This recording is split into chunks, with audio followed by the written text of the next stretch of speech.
განათლების რეფორმა მიდის და კაცი ვერ ვიპოვე რომ მოვიდეს და დაველაპარაკო რომ რა შვებით თქვა რა. დებატებში რო არ ემოსხეს მე მაგრამ და დებატებში არ დამპატიჟეს კიდე პლუს ამ ყველაფერთან რა. ფაქტობრივად უეჭველი მე მეკონა მეთქი უეჭველი მიიღებს მონაწილეობას თქო ეს ამერიკული სკოლა იმიტომ რომ რაღაცა ისეთი ექსპერტი. არა ნუ იქ რა დებილობად ხდებოდა ხო წარმოიდგინე ეხლა რაღაცა იქ რამე უნდა ჩამედინა რომ იქ რამე ის მექნა მაგრამ ნუ ყოველ შემთხვევაში ანუ მესმის რომ საერთოდ სხვა მიზანი აქვს ამ დებატებს მაგრამ ამშობლად მე ეს მაინტერესებს მე მაინტერესებს რომ ვიღაცა ტიპი რომელიც აკეთებს რაღაც განათლების რეფორმას, რამეზე იღებდეს პასუხისმგებლობას. აი რაც გინდა გაუკეთებდა კაცო, ჩემი საქმე ხო არ არის რა, რაც გონია სწორი, იმას ვაკეთებ რა.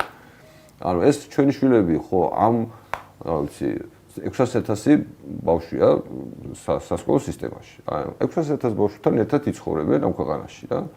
ანუ ხო და როგორ შეიძლება რომ ჩვენ რაღაცა გაგებით ერთმანეთს არ შევადაროთ რაღაც. აი თავის დროზე საბჭოთა კავშირშიც კი ამონაშვილი რაღაცა ექსპერიმენტს რო აკეთებდა, მთელმა ქვეყანამ იცოდა ამის შესახებ. ანუ სწორი კარგად გამოდიოდა, ცუდად გამოდიოდა, იცოდნენ რა, ანუ ვიღაცა რო რაღაცას აკეთებდა, საზოგადოება ინტერესდებოდა რა.